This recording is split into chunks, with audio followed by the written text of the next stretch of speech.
So whether something is correct or not depends on the scale and depends on the time frame. Now, buying a blue chip stock in the West is a good investment if you can wait long enough. If you can wait 100 years, it's probably a good investment. Now, with that in mind, from the social perspective, if you look at markets, a global market now, consisting of many individual markets, it is effective from that perspective for companies to take the waste of one project, basically production cycle, and use that as their resource, and then use that waste again to create something, and the times two waste now is then the use for something else.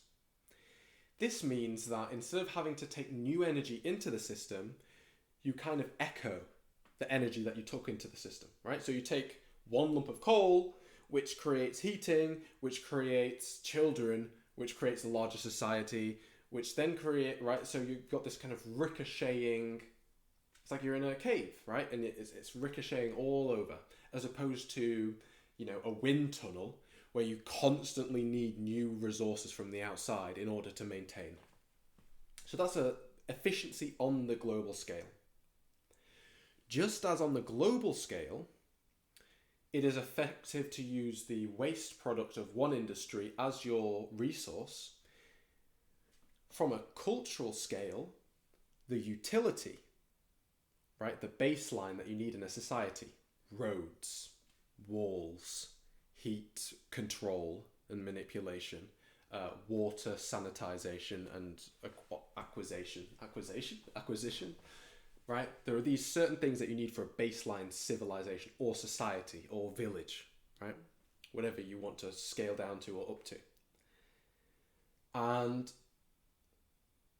these baseline needs create waste, right? So in order for there to be so much variety in t-shirts, there has to be a plant in the world always producing t-shirts. And because we have that consistent output but inconsistent demand, partly because it's more culturally driven and culture seems to be more kind of cyclical in nature, like a sine wave, or the tides on the shore.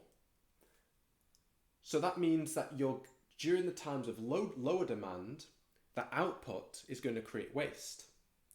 And that waste creates pollution. But it also keeps the system warm, so that when that demand comes in, they can actually fill that capacity. Now, part of the problem can be solved by expectation. If you expect, okay, it's 2025, you only get 25 clothing this year, that's your limit. And then you have to, local areas break down what does clothing mean. Okay, clothing might be an outfit, clothing might be one article. Okay, if it's one article, how can we make the most out of it? Should it be like a coat and a sleeping bag at the same time? So through restraint, you can actually foster creativity. So I don't think on a cultural perspective that's an issue. And on the utilitarian side, well, the reality that we face ourselves in is we're just polluting everything. Global warming doesn't really bother me that much because I hope humanity, in this kind of new civilization where we actually are conscious and enlightened and we try our best and love each other, I would hope that civilization could last 10,000 years. And in the span of 10,000 years, the environment's going to change a lot. So we're going to have to get used to changing to the environment anyway.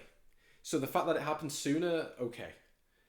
The issue is the just uncharted, unregulated damage that we're doing to the environment, especially the oceans, right? Life is water's invasion on land, right? We're 70 whatever percent water.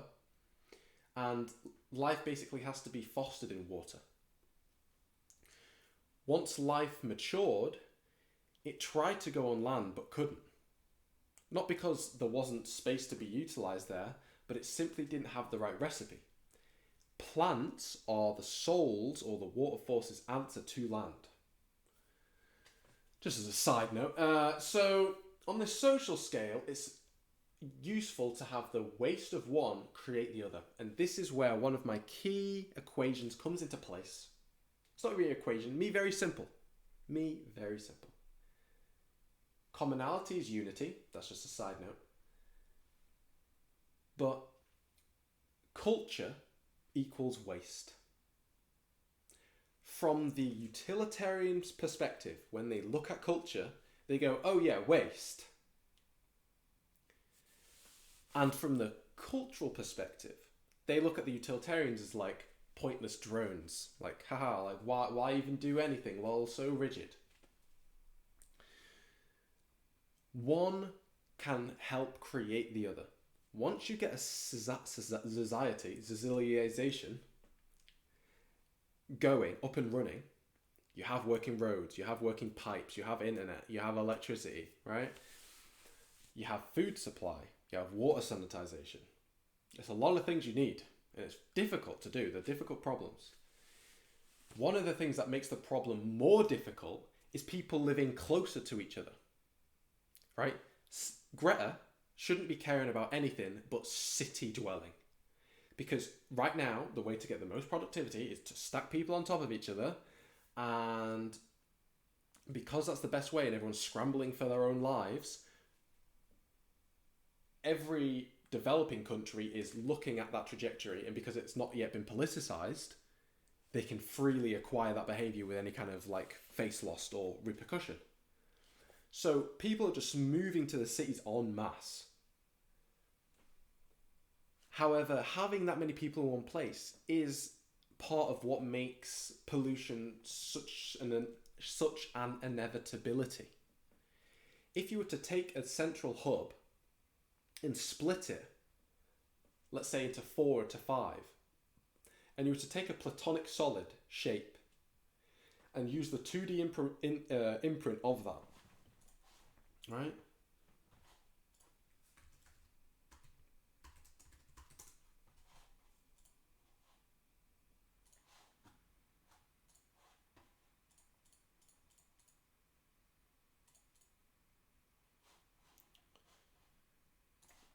Right, so these are platonic solids. If you were to take one of those faces, so just a square or a certain kind of triangle, I don't know, I'm not a mathematician, to take one of those shapes, so the London doesn't really work now because you have an existing structure, but for the developing country, remember, that's 80% of what's going to happen. So when developing countries are like coming online, are they going to do exactly what London did? I don't think they should. I think you should try and spread out people as optimally as possible while still maintaining that kind of cultural buzz. And different constellations here, right? Different configurations will probably result in different harmonies, right? Just if you have a trombone at the different, right? Based on the distances of these different points, and the type of imprint you give onto 2D, you're going to get a different kind of sound, a different kind of feel, a different kind of culture building there. And then culture, you want lots of diversity to pick from, right? So, just as it is efficient on a zoomed out scale for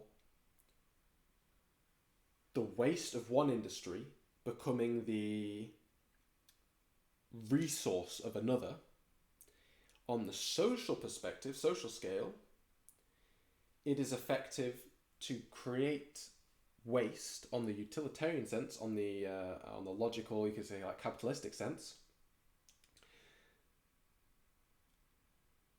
even though when utility is observing culture or tradition, it's saying that is waste.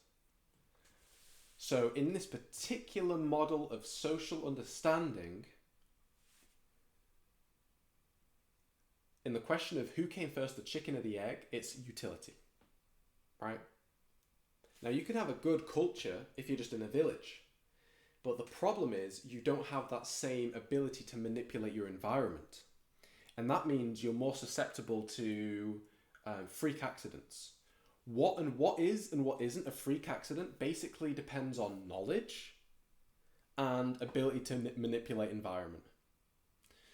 So if the dinosaurs knew that the asteroid was coming, maybe even in a way they like just the way everything was feeling at the time, they knew something was a bit off.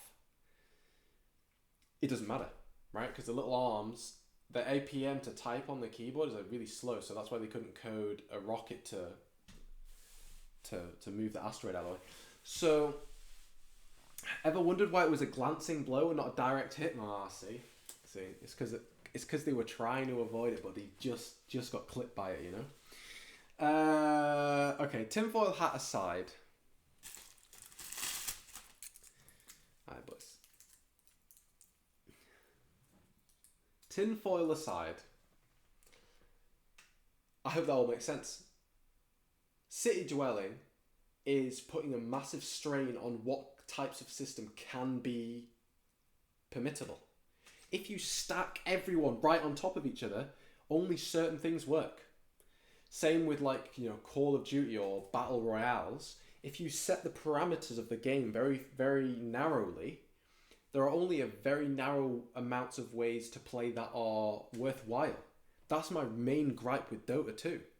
A great game, people win millions every year, and yet Dota's a game where it feels like you can kind of just do anything. Like if you just play the game, you just kind of get a feel for it, you can just try out stuff and it can just work.